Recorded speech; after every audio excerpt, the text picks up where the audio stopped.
आप सभी को हीन भावना से देखते हैं एससी एसटी को, जबकि एससी एसटी के वजूद से आपका देश चल रहा है। मेरा बाबा देश चलाता है, मतलब गटर साफ करता है, नाली साफ करता है, कूड़ा साफ करता है। आप क्या करते हो? आप कुर्सी पर बैठते हो। ये ऊंची जाति, नीची जाति, स्वर्ण जाति, इससे देश का उद्धार नहीं है। हम जुल्म के आदी हैं क्योंकि हम अम्बेडकरवादी हैं। हम आपकी हर बात का जवाब देंगे, मुंह तोड़ जवाब देंगे। हम बार बार कहते हैं कि कौन कहता है कि आप नेक नहीं है, कमी तो यह है कि हम सब एक नहीं है। एक तरफ जहां हमारा देश भारत विकसित भारत के संकल्प को लेके आगे बढ़ रहा है, वहीं पे मानसिक विकास की तस्वीरें आप देख सकते हैं। हरियाणा के अंदर एक युवक की एक जातिवाद के नाम पर हत्या कर दी गई है, जिसके ऊपर आज दिल्ली के जंतर मंतर पर कुछ लोग धरना प्रदर्शन कर रहे हैं इंसाफ की मांग के लिए। पूरा मामला क्या है, आइए इनसे ही जानते हैं। चलिए, क्या नाम है सर आपका? मेरा नाम राजाराम गौतम है। राजा राम जी, क्या मामला था, हत्या कब हुई है, और जो जातिवाद वाला एंगल है ये आपको कैसे पता लगा? देखिए, ये समस्या आज से नहीं, काफ़ी टाइम से चल रही है और पुराने टाइम से चल रही है। कहना ये चाहते हैं कि क्या इसी तरीके से समस्याएं चलती रहेगी देश में? लॉ एंड ऑर्डर कुछ बचा नहीं है देश में, और जहां पर इस तरीके से एससी एसटी हम बाल्मीकियों को इस तरीके से प्रताड़ित किया जाता है और उसके बाद थोड़ी सी लालच दे करके, पैसे दे करके, नौकरी दे करके शांत कर दिया जाता है। क्या ये सिलसिला पूरे देश में इसी प्रकार से चलता रहेगा? क्या हम लोग इसी के बेस पर जिंदा रहेंगे? कानून व्यवस्था ठीक से हो, लॉ एंड ऑर्डर ठीक से हो, एक साल के अंदर में कोर्ट में केसेस जितने कैंडिडेट पेंडिंग पड़े हुए ये क्लियर होने चाहिए। और इसी तरीके से और एससी एसटी जितने भी, पहली बात तो ये लैंग्वेज बंद होनी चाहिए। स्वर्ण वाली की ऊंची जात और नीची जात वाली ये व्यवस्था ही बंद होनी चाहिए। नाम के पीछे आप सरनेम लगाते किस बेस पर लगा रहे हैं? भारत एक देश है, भारत के नागरिक एक है। आप सभी को हीन भावना से देखते हैं एससी एसटी को, जबकि एससी एसटी के वजूद से आपका देश चल रहा है। आपने सुना होगा कि मेरा बाबा देश चलाता है। मेरा बाबा देश चलाता है मतलब गटर साफ करता है, नाली साफ करता है, कूड़ा साफ करता है। आप क्या करते हो? आप कुर्सी पर बैठते हो। आप मंदिर मस्जिद उसमें बैठ करके आप सिर्फ भाषण देते हो। आप सिर्फ राज करना जानते हो। ये राजतंत्र की जो इस तरीके से हमारे पर थोपा जा रहा है, ये काफी निंदनीय है। हम इस सिस्टम को खत्म करना चाहते हैं। सभी को समानता का अधिकार होना चाहिए। डॉक्टर भीमराव अंबेडकर साहब ने सभी के लिए लड़ाई लड़ी थी। ऐसा नहीं कि एससी के लिए लड़ी थी, सभी जातियों के लिए लगी थी। लेकिन एससी एससी के साथ में, बाल्मीकियों के साथ में जो कूड़ा साफ करते थे, जो नाले साफ करते थे, जो उस कास्ट में देखा जाता था, उनके साथ बहुत ज्यादा अत्याचार हुआ करता था। आप देखेंगे कोरोना काल में सारे अत्याचार बंद हो गए, सारे ही जितने भी क्राइम थे सब बंद हो गए। क्यों बंद हो गए? क्योंकि उनको पता था कि अगर दूसरे को छुएंगे तो मर जाएंगे। हम तो ये कहते हैं कि कोरोना काल जैसा कानून इस तरीके से आना चाहिए कि लोग देख देख करके भी डरने लगे हैं और लोग एक दूसरे की इज्जत करें।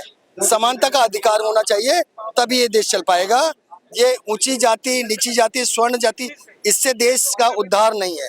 हमारे डॉक्टर भीमराव अंबेडकर साहब ने सभी को जीने का अधिकार दिया है और ये मिलना भी चाहिए। ये हमारा नैतिक धर्म भी है और नैतिक कर्तव्य भी है, और ये अधिकार हम लेंगे और छीन कर लेंगे और बता देते हैं इनको कि आप जितने भी जुल्म करो, हम जुल्म के आदी हैं क्योंकि हम अम्बेडकरवादी हैं। हम आपकी हर बात का जवाब देंगे, मुंह तोड़ जवाब देंगे। जय भीम, नमो बुद्धाय। समानता के लिए ही तो आरक्षण का भी प्रावधान है। आरक्षण एक विरोधाभास मुद्दा है लगातार। आप देखिए, आप आरक्षण की बात करते हैं, आरक्षण में नौकरशाही व्यवस्था ने इतना पकड़ कर बना रखी है कि आप किसी को कोई छोटी जाति वाला अगर बड़े अफसर को सलाम नहीं करता, उसको नौकरी से निकाल दिया जाता है। आप कह रहे हैं आरक्षण दे रखा है, उनको दबाव दे करके आधी तनख्वाह लिया जाता है। करप्शन सबको पता है। एससी एसटी एक्ट भी तो बना रखा है इसके लिए। एक्ट भी पता चला, लेकिन लड़ेगा कौन? कौन लड़ेगा? हम बार बार कहते हैं कि कौन कहता है कि आप नेक नहीं है, कमी तो यह है कि हम सब एक नहीं है। जिस दिन एक हो जाएंगे, इनका वजूद हम नस्ते नाबूद कर देंगे। इसका वजूद ये जो जितने भी हमारे ऊपर राज करने वाले लोग हैं ना, जो हीन भावना से देखते हैं, हमें गंदी भावना से देखते हैं। कौन देखता है? आपको पता है कि कौन कौन लोग हैं, किस आप ही टाइप के बता लोग हैं? अब मैं बताऊंगा। नरेंद्र मोदी ले लीजिए, अमित शाह ले लीजिए, ये इनकी भावना क्या है? इसके राष्ट्रपति दलित वर्ग से ही है। बिल्कुल है, बिल्कुल है। लेकिन उन्होंने जो नौकरशाही, प्रथम जो व्यक्ति कहा जाता है वो देश के अंदर एक दलित व्यक्ति है। प्रथम व्यक्ति पर ही हम उंगली उठा रहे हैं। प्रथम व्यक्ति अगर सुधार ले आए तो ये देश सुधर जाएगा। हालांकि उन्होंने भी बहुत सारी परेशानी झेली हैं, लेकिन नौकरशाही व्यवस्था ने पूरे देश को दीमक की तरह खा रखा है। ये आपको भी पता है और हमें भी पता है। नहीं और देखिए, ये इस देश का दुर्भाग्य है। लगातार प्रयास किए गए, आरक्षण का प्रावधान आया कि इस देश में सब एक समान हो, समानता का एक मौलिक अधिकार बनाया गया, SC/ST एक्ट बनाए गए कि जो हीन भावना पहले चलती थी वो हीन भावना अब खत्म हो जाए। उसके बाद आप आरोप लगा रहे हैं देश की नौकरशाही कार्यपालिका के ऊपर। 1168 केस अभी ऐसे भी हैं जो कि SC/ST आयोग में अभी तक पेंडिंग पड़े हैं, और सिर्फ नौकरशाही व्यवस्था से, क्योंकि उनके ऊपर कॉल आ जाता है कि नहीं जी इसको थोड़ा सा डिले कर दीजिए। लगातार सोशल मीडिया पे वीडियोस वायरल होती है, यदि कोई किसी को हीन भावना से देखता है, आप अपनी आवाज बुलंद नहीं करेंगे, आप अगर पहला स्टेप नहीं लेंगे, आप कोर्ट तक, पुलिस कचहरी तक नहीं जाएंगे, तो कैसे आप किसी और के ऊपर आरोप लगा सकते हैं अगर आप ही खुद को दबा हुआ महसूस करेंगे? बिल्कुल ठीक कह रहे हैं, आपने बहुत अच्छा सवाल करा है। सवाल ये है कि जो आवाज उठाने वाली स्थिति है, परिस्थिति है, आपने उन्हीं को दबा रखा है। शिक्षा एक ऐसी चीज है जिससे आप पूरे देश में आवाज उठा सकते हैं। शिक्षा को आपने महंगा क्यों कर रखा है? शिक्षा को प्राइवेटाइज क्यों कर रखा है? गरीब बच्चे जो भी हैं आज अच्छे लोग जो हैं अपने बच्चों को ठीक से शिक्षा नहीं दे पा रहे हैं। आप देखेंगे 85% लोग ऐसे करके हैं जो अपने बच्चों को पढ़ाई में इतने मजबूरी से पढ़ा रहे हैं। बहुत दिक्कत वाली जिंदगी उनको। हम SC/ST की बात नहीं करते, हम स्वर्ण की भी बात कर रहे हैं। उनके घर में जाकर के देखिए, जातिवाद वाले शब्द अब आप ही बोल रहे हैं, सवर्ण शूद्र। मैं सुनिए, एक समानता आप ही नहीं लेके चलेंगे तो मैं उनको लेकर चल रहा हूँ, उनकी परेशानी बता रहा हूँ। आप ही ऐसे शब्दों का प्रयोग मत करिए। बिल्कुल करना पड़ेगा हमें, क्योंकि हम उनके हक की अधिकार की लड़ाई लड़ रहे हैं, उनकी भी लड़ रहे हैं और अपनी भी लड़ रहे हैं। ऐसा नहीं कि SC/ST में हमारे ही बच्चे पढ़ेंगे, उनके भी बच्चे जो है पढ़ाने के लिए बहुत पैसा देना पड़ता है। आज DPS स्कूल में एडमिशन कराने के लिए आज घूस देनी पड़ती है, किसी भी प्राइवेट स्कूल में एडमिशन कराने के लिए घूस देनी पड़ती है। ये कौन से देश में हम जी रहे हैं? किस तरह की न्याय व्यवस्था में हम लोग जी रहे हैं? सरकारी स्कूल भी तो है। देखिए, सरकारी स्कूल मैं बताऊंगा, मैं किसी पार्टी से नहीं हूँ, फिर भी एक चीज बताना चाहूंगा कि अरविंद केजरीवाल एक ऐसे व्यक्ति थे जिन्होंने सारे सरकारी स्कूलों को ठीक करना चाहा। आज उनकी स्थिति क्या कर दी है? उनके ऊपर करप्शन लगा कर क्या आपके बच्चे और हमारे बच्चे ठीक से अब पढ़ पा रहे हैं? जनता ने चढ़ाया, जनता ने ही उतार दिया। जनता ने, देखिए सुनो, आपको पता है, आप जिसको जनता बोले ना, उसमें बहुत सारे लोग उस टाइप के लोग हैं जो कि बिके हुए लोग हैं, जिनको सही में सही लोगों को लाने के लिए भी जो है, आपको पता है कि जब वोट होती है तो लोग 500-500 रुपए लेते हैं। तो और बहुत सारे, हम कैसे 500 रुपए में बिक सकते हैं? देखिए, हम अपने अधिकारों को, अपने वोट का जो महत्व है हम ही भूल जाएंगे, तो हम दूसरे पे कैसे आरोप लगाएंगे? दिल से पूछिए कि हम क्या बिकते हैं या नहीं बिकते हैं, दिल से पूछिए। ये आपने भी देखा है, क्योंकि बहुत सारी स्थितियां ऐसी हैं जो कि हम नहीं बता सकते। क्योंकि अभी देखिए, अभी एक टीचर गंगवार साहब ने सिर्फ ये कहा कि आप जो है कांवड़ लेकर के ना जाइए, लेने ना जाइए, एजुकेशन पे ध्यान कर दीजिए, उस पर IPS IAS अधिकारी आप बनेंगे, उनके ऊपर FIR दर्ज करा दी गई। हम उस धर्म का भी सम्मान करते हैं। मैं खुद SC से बिलोंग करता हूँ, लेकिन मैं शंकर भोलेनाथ जी को फॉलो करता हूँ, लेकिन पूर्ण अम्बेडकरवादी हूँ। मेरी वाइफ ब्राह्मण है, मैं SC से बिलोंग करता हूँ, लेकिन मेरे घर में वो पूजा करती है, कोई दिक्कत वाली बात नहीं। हम उस धर्म का सम्मान करते हैं, वो होना भी चाहिए। हम पूरे देश में रह करके सबका सम्मान कर रहे हैं। ये किस स्थिति परिस्थिति हमें बांटा गया है, हम ये जानना चाह रहे हैं। नेगेटिविटी पूरे देश में इस आप पूजा पाठ नहीं करते? मैं नहीं करता। तो बटे तो आप खुद ही है। देखिए, मैं आपको किसी ने बांटा थोड़ी है। मैं बताता हूँ, मैं हरिद्वार जाता हूँ, गंगा जल लाता हूँ, मेरी माता जी को कहता हूँ कि आप ये इससे गंगा जल का स्नान कर। मेरी सबसे बड़ी पूजा होती है वो। मेरे फादर नहीं है, मेरे फादर जब थे तभी भी मैं इसी तरीके का करता हूँ। मेरी सबसे बड़ी पूजा है, ये श्रद्धा है मेरी।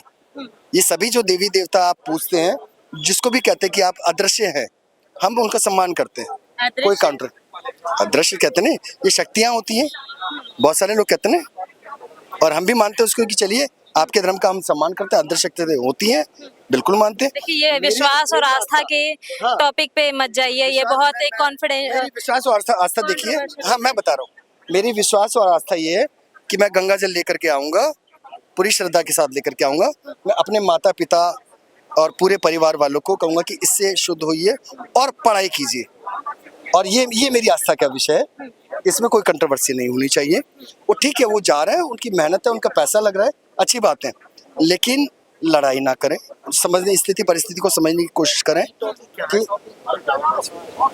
टॉपिक अभी का ये है कि आज हम एक बच्चे को इंसाफ दिलाने के लिए आए, वाल्मीकि समाज को इंसाफ दिलाने के लिए आया है। जबरदस्ती, आपको पता है कि पुलिस विभाग ने कितने लोग आए थे, किस कंडीशन में थे और किस बेस पर मारा है और किस नाजायज तरीके से मारा है, ये सबको वीडियो में पता है। ये बड़ा ही दुर्भाग्यपूर्ण है। कब की घटना कब की है? देखिए, घटना अभी जल्दी की है और हिसार की है, आपको पता है, ठीक है।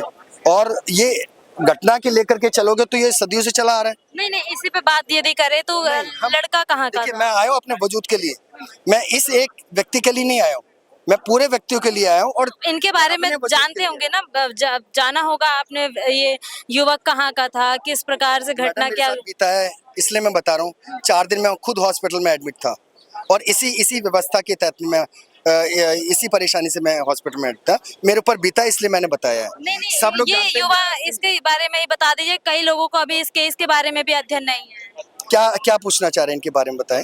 ये जो आप हाथ में अपने पोस्टर ले रखा है, इस लड़के की तस्वीर है, क्या पूछना चाह रहे हैं, बताएं ना। कहाँ की घटना घटित हुई है, पुलिस प्रशासन का क्या रवैया रहा है इसके? ये हिसार की घटना है।